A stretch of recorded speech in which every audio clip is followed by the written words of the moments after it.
नमस्कार, आप देख रहे हैं आर्या न्यूज और मैं हूं आपके साथ साक्षी जादौन। बता दें, दिल्ली में कृषि कानून को लेकर राज्यसभा में हंगामा हुआ है। तो कृषि कानून पर बहस की मांग लगातार विपक्ष कर रहा है। विपक्ष ने राज्यसभा में हंगामा किया है। बता दें आपको, आम आदमी पार्टी डीएमके के सांसदों ने जो है हंगामा किया है। तो कांग्रेस के तमाम मेंबर्स का राज्यसभा में हंगामा देखने को मिला है। राज्यसभा की कार्यवाही को जो है तीसरी बार स्थगित करना पड़ा है। बता दें आपको, सुबह 10:30 बजे, फिर 11:30 बजे और फिर तीसरी बार 12:30 बजे जो है राज्यसभा की कार्यवाही को स्थगित करना पड़ा है। लगातार कांग्रेस के तमाम जो मेंबर्स हैं वो पार्लियामेंट में कांग्रेस जो है लगातार किसानों के मुद्दे को उठा रही है, उस पर बात करने को लेकर लगातार हंगामा भी किया जा रहा है।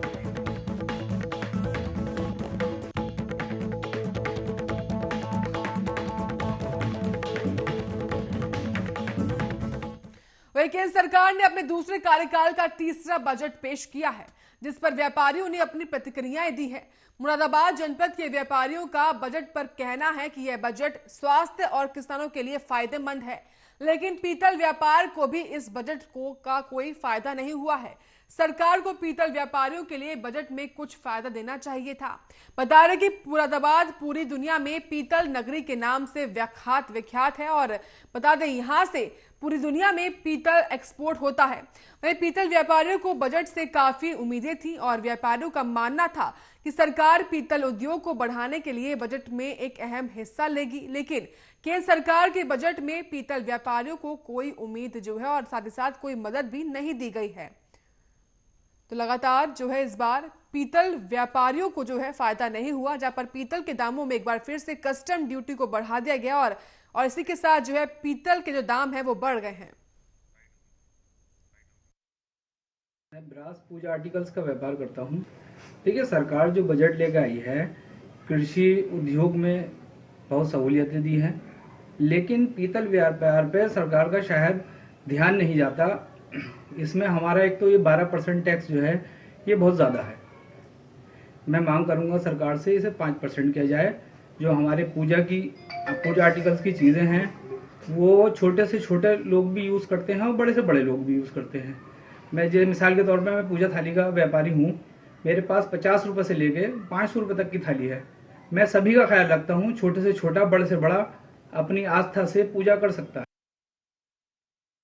तमाम जानकारी के साथ संवाददाता दानवीर फोन लाइन पर हैं। दानवीर, हम तस्वीरें देख रहे हैं मुरादाबाद में, जहां पर पीतल व्यापारियों में काफी रोष है। क्या कुछ जानकारी आपके पास? बता दूं, देखो मुरादाबाद की बात करें तो मुरादाबाद जो शहर है, मुरादाबाद पीतल नगरी के नाम से जाना जाता है और पीतल का काफी बड़ा कारोबार होता है। इसका नाम पीतल नगरी के नाम से ही मुरादाबाद को जाना जाता है। तो हम बताएं, जैसे ही बजट पास हुआ और बजट के बाद जो इनकी राय जानी व्यापारी होगी, जो पीतल के व्यापारी हैं, लोहे के व्यापारी हैं, तो उनका राय जानी तो उन्होंने रोज देखने मिला और काफी सवाल खड़े किए। जिस तरीके से बताया कि और एक तरीके से बताया तो जो व्यापारियों का कहना है कि किसान और स्वास्थ्य विभाग के लिए ये बजट बहुत लाभदायक है और बहुत कुछ सरकार ने किसान और व्यापार उनके स्वास्थ्य विभाग के महकमे की तरफ बहुत देखा है। लेकिन हम बात करें तो पीतल कारोबारियों को अपने आप में अपनी बात रखी है। उन्होंने तो कहा है कि जो हमारा टैक्स है, जैसे 12% जाता, 13% जाता, वो घटाकर सरकार को 5% टैक्स हो जाना चाहिए और इन्हें हमारे हित में सोचना चाहिए। लेकिन पीतल का इतना बड़ा कारोबार होने के बाद भी सरकार ने हमारी तरफ नहीं देखा और नहीं हमारी तरफ सोचा है। जी साक्षी।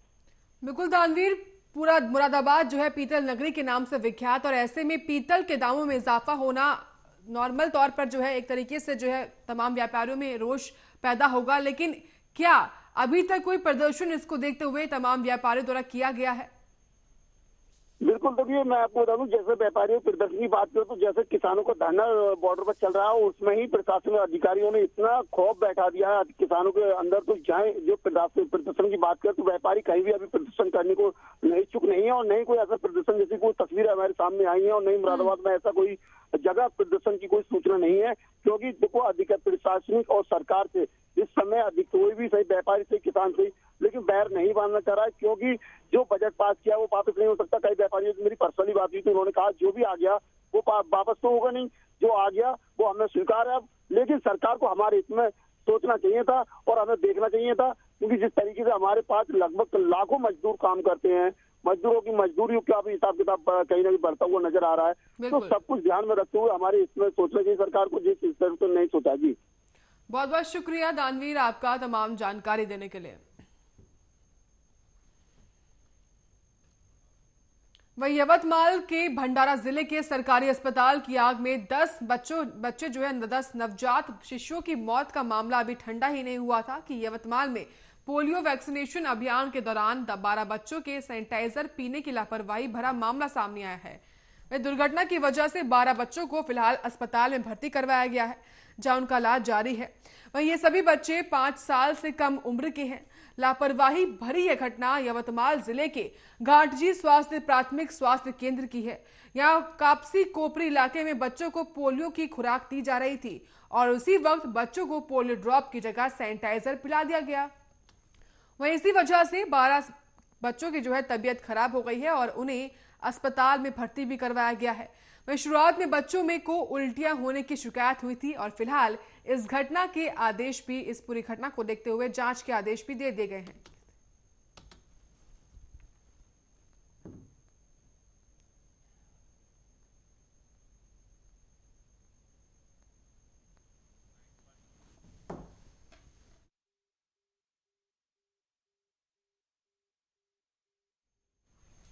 वहीं गोरखपुर में आज पूर्वोत्तर रेलवे मुख्यालय पर कार्यालय अधिकारी के समक्ष एक प्रदर्शन का आयोजन किया गया। ये पूरा प्रदर्शन पूर्वोत्तर रेलवे कर्मचारी संघ के महामंत्री विनोद कुमार राय के नेतृत्व में किया गया है। वहीं प्रदर्शन में कर्मचारियों की लंबे समय से चल रही मांगों को उठाया गया है। पूर्वोत्तर रेलवे कर्मचारी संघ के महामंत्री विनोद कुमार ने बताया कि सरकार की कर्मचारी विरोधी नीतियां कर्मचारी को कमजोर और लाचार कर रही हैं। महामंत्री ने सरकार पर आरोप लगाया कि रेलवे का प्राइवेटाइजेशन हो रहा है और इस प्रदर्शन को कॉल अटेंशन डे यानी कि ध्यान आकर्षण दिवस के रूप में मनाया गया है, जिसको लेकर national council joint consultative machinery का भी समर्थन इसको मिला है।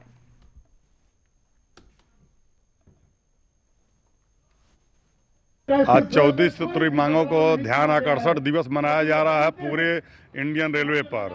पूर्वोत्तर रेलवे कर्मचारी संघ भी NFIR के आह्वान पर आज यहाँ पर ध्यान आकर्षण पूरे पूर्वोत्तर रेलवे पर मनाया जा रहा। ब्रांच डिवीजन हर जगह पर, मुख्यालय स्तर पर हर जगह हमारी 14 सूत्री मांगों को लेकर करके ध्यान आकर्षण का कार्यक्रम चलाया जा रहा है पूरे रेलवे पर। आज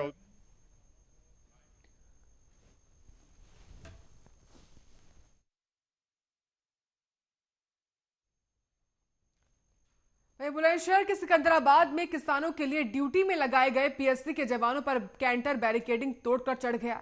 इस घटना में PSC के 2 जवानों की मौत हो गई है। वहीं कई जवान गंभीर रूप से घायल बताए जा रहे हैं।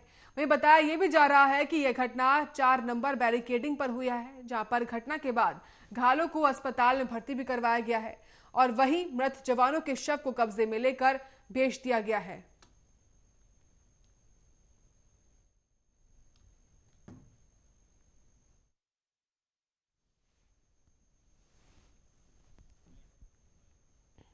यहाँ पर हमारे नागरिक पुलिस और PSC के जवान ड्यूटी कर रहे थे और यहाँ पर एक कैंटर और एक ट्रक जो है उसमें टक्कर हुई है।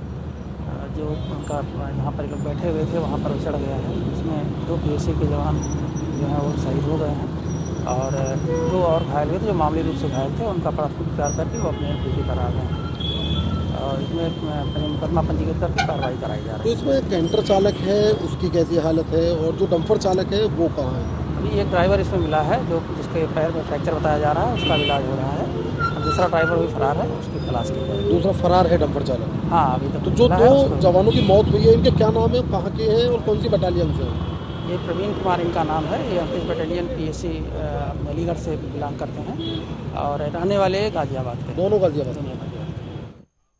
वहीं गोरखपुर में विश्वविद्यालय के छात्र नेता मनीष ओझा के नेतृत्व में जंगल रामलखना वासी के करीब 36 ग्रामीणों ने DM को ज्ञापन सौंपा है। इस दौरान छात्र नेता मनीष ओझा की मजिस्ट्रेट से नोकझोंक भी हुई है। छात्र नेता का कहना है कि जंगल राम लखना के ग्रामीणों की मतदान सूची में धांधली की गई है और मतदान सूची में दूसरी ग्राम सभा के लोगों के नामों को भी शामिल किया गया है और कुछ नाम तो ऐसे हैं जिनकी कोई जानकारी ही नहीं है, जिसके चलते ग्रामीणों ने मतदान सूची का विरोध किया है। साथ ही ज्ञापन देकर मतदान सूची में गड़बड़ करने वालों पर सख्त कार्रवाई की मांग भी इन सभी के द्वारा की गई है।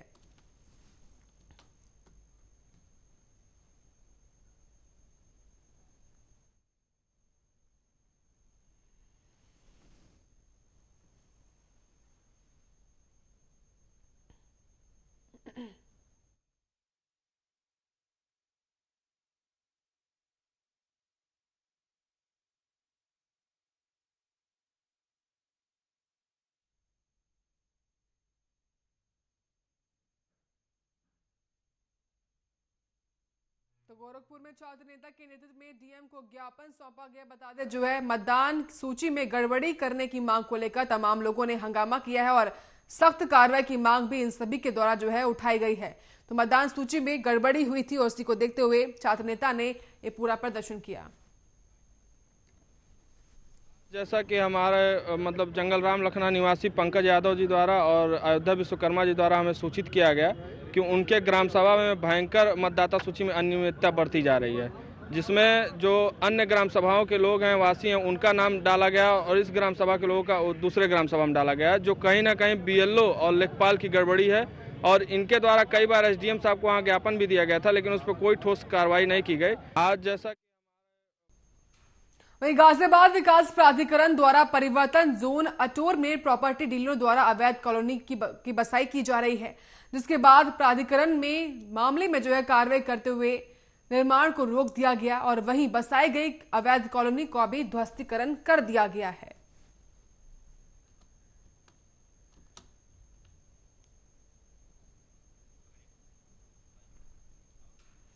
अगली खबर का रुख करेंगे, जहां पर दिल्ली में गणतंत्र दिवस के मौके पर ऐतिहासिक लाल किले पर हुई हिंसा में शामिल आकाशप्रीत सिंह नाम के एक शख्स को दिल्ली पुलिस की क्राइम ब्रांच ने गिरफ्तार कर लिया है। हिंसा में अब तक 128 लोगों को गिरफ्तार की जा चुकी है, बता दें आपको, जबकि 44 एफआईआर जो है वो दर्ज हो चुकी है। आकाशप्रीत सिंह पर लाल किले पर सीआईएसएफ के जवानों के ऊपर तलवार से हमला करने का आरोप है। क्राइम ब्रांच के अनुसार आकाशप्रीत सिंह की गिरफ्तारी के लिए दिल्ली और पंजाब में छापेमारी की गई थी, जिसके बाद ये नॉर्थ दिल्ली से पुलिस के हत्थे चढ़ा था। वहीं सीआईएसएफ जवानों पर तलवार से हमला करते हुए ये खुद भी घायल हुआ था और अस्पताल में इसका इलाज भी हुआ। बता दें कि गिरफ्तारियां वीडियो, फोटो और इनकी उस वक्त की लोकेशन निकालकर की जा रही हैं।